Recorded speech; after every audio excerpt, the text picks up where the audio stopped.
everybody hold up your books. I put mine in my bag.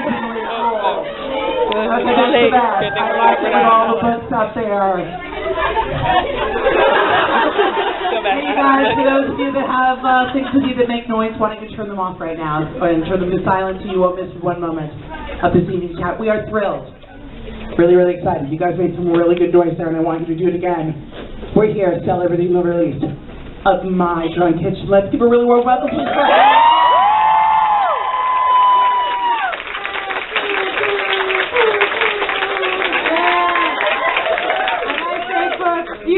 Books! Yes! That was, oh my God, flawless execution. That was really, really good.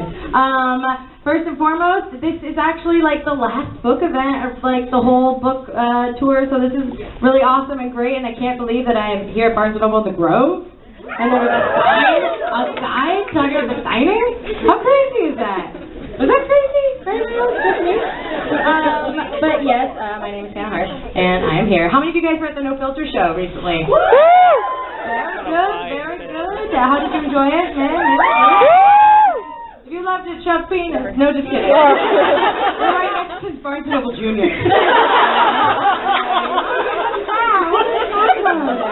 Nothing, it's just that drunk kitchen girl corrupting the America again. Oh, she's the worst. But yeah, so I've actually only done one other bookstore event, and the way we did it there is that, you know, I talked a little bit and I read a little bit from the book. Let me grab one real quick. Hey you! What's up?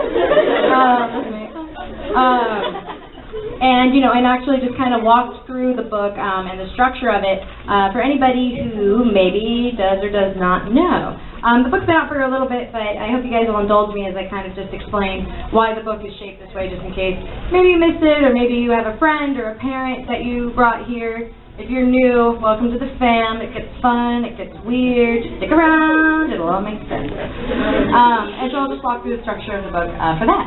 So, I'm going to hold this in my pocket. 1 minute. I think this actually will work. Da-da-da. See, problem solving, as we learned in part 1 of the book, Kitchen Basics. You can, nope, that doesn't work. Oh, this is very natural position. No. Well, the book is structured in 4 parts, and the first part is this one, this opening essay that is actually called Kitchen Basics, where it talks about kind of, you know, how in the start of your life you're given a certain set of ingredients. See, this is this essay. A certain set of ingredients, similar to that quote by Voltaire that says you know, have to play the cards that you're dealt, or what doesn't matter about the cards you're dealt, it's how you play them. Something vaguely along those lines. It's the same way that you have preset ingredients in your pantry of life, and what kind of meal you make out of it is up to you. So that's Kitchen Basics, and every recipe in there kind of follows along that similar idea. And you'll notice that when you're looking at the title of the recipe, it's in blue, just like that opening chapter. So if you flip to a random recipe and it's blue, you'll know that you're reading from part 1, Kitchen Basics. Anybody else catch on to that? No.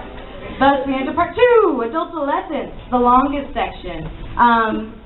In part 2, it kind of talks about that stage of life that follows your kitchen basics, that follows the ingredients, where you're beginning your amateur adulthood.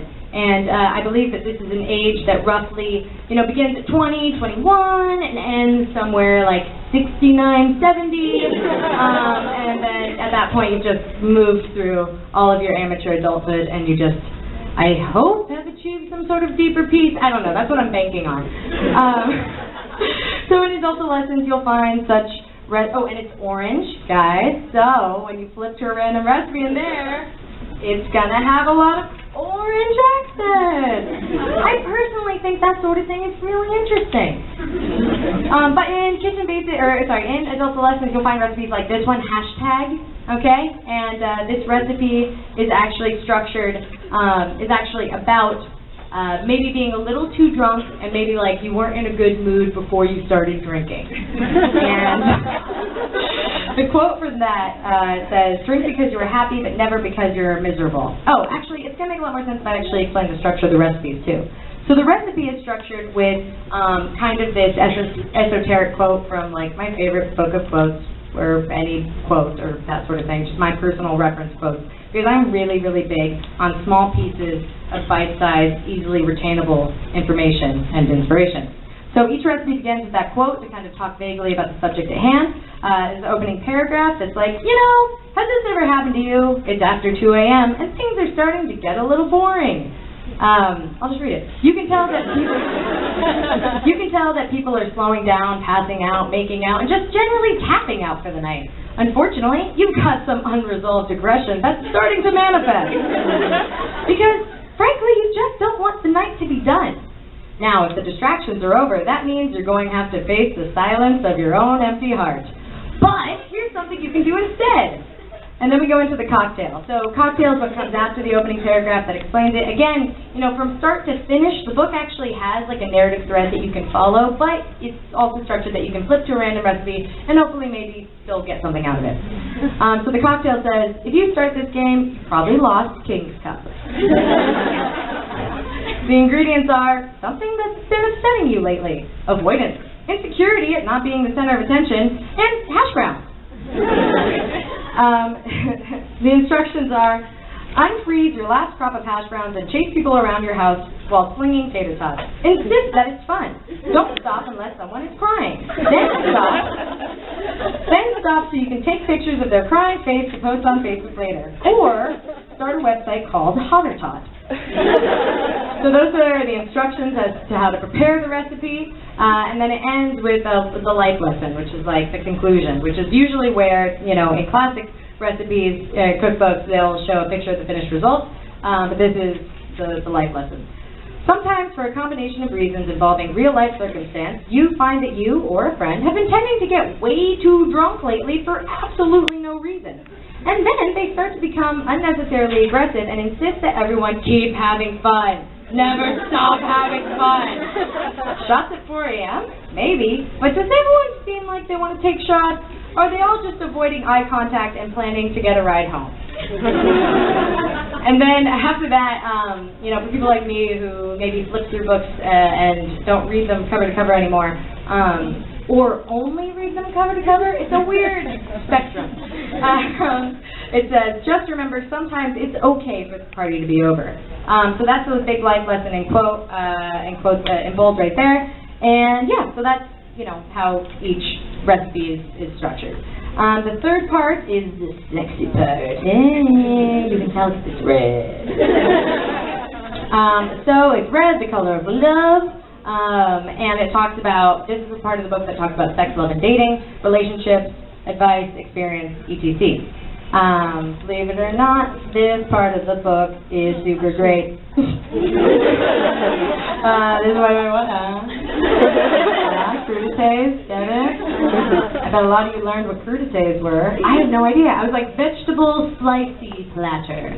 Like, oh, crudités? Japa? What are you talking about? So this talks about relationships, all about that stuff, very fun. Chocolate chips, how to make chocolate-covered potato chips, ooh la la, everyone's excited. And it's great. It's really lovely and nice. And then every section also ends with like a closing essay to like take something away from. I should have asked this earlier. How many of you have read the book? Alright, okay, cool. Good. God bless your angel heart. I was actually hoping it wasn't everyone, so you guys are all just like, yes, you read the book, Hannah. What are you doing? And the last section is green, and it's part 4, family and the holidays. I had a little bit of a difficult time writing about either, so I mushed them into one, so the book is not 5 parts, but a healthy 4. And family and the holidays are just all together for some reason. So enjoy that. And it's fun. Look, we have a great recipe for Thanksgiving pie, and mashed potatoes, if your family is just like a little too close. And just all sorts of wonderful things. And then the book ends with this nice little follow your heart dough, and it's a closing essay talking about, you know, thoughts and feelings as per usual. But in the beginning towards, so that's the book, yay. Click.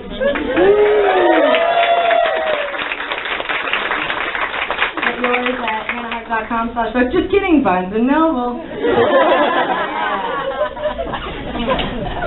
So, yeah, there's also a part of the book that I included that at first it was going to be the introduction, but then we decided to put it into the Kitchen Basics section of the book, and it has quotes from Tumblr users when I asked them, hey, what is my drunk kitchen? Like, help me describe this. And I'm really actually happy because I got to meet one of the people whose quotes got pulled when I was in Austin. Which was super awesome, because I always like to see the internet manifest, just real life, we're all in this series of tubes that we call the internet, and on the other side is still another person. I don't think we really grok that enough until we come to like events such as this, or until a quote that I pulled and put in the book, I meet that person and I sign next to it saying, that's you, which is really exciting and lovely and wonderful. And the book has actually, it's a New York Times bestseller now. I always feel like, when everybody claps about stuff, I always feel like I should clap and turn too. You know what I mean? Because it feels like, yeah, that's exciting for all of us. Maybe I'm just gonna start doing that. It's not like I went out and bought, tens of thousands of copies across the United States. It's that everyone in this community made that happen. And so it's like, when someone tells me, like, wow, you're a New York Times bestselling author now, like, great job, and then they applaud for me, I'm like, well, it's not just me. It's really just kind of like, emblematic of, like, what we've done. So that's for all of us. It's like, I want to give you guys, like, a New York Times bestselling, like, contributor. Like, me buying this book helps get that label on it, But there's no way to do that. So, pardon? Yeah, I am signing in gold. Ooh, yeah. So that's what that is. But yeah, I won't take up too much time talking, and we can do some questions, and then we'll get to the actual signings themselves. But I just wanted to say thank you, and that this is all very lovely and wonderful, and it's crazy, guys. I mean, like, it's crazy. This thing gets bigger and farther every day and every year, and onward and upward. So cheers to us, to everybody. Yes, this one. Now it feels like we're all just worshiping. Come on. No. Yeah, that's our whole chant. So before we get to signing and stuff, do you guys want to do some questions? Anybody got any questions? You, pew, right there. Congrats on the Streamy Awards, by the way. Oh yeah.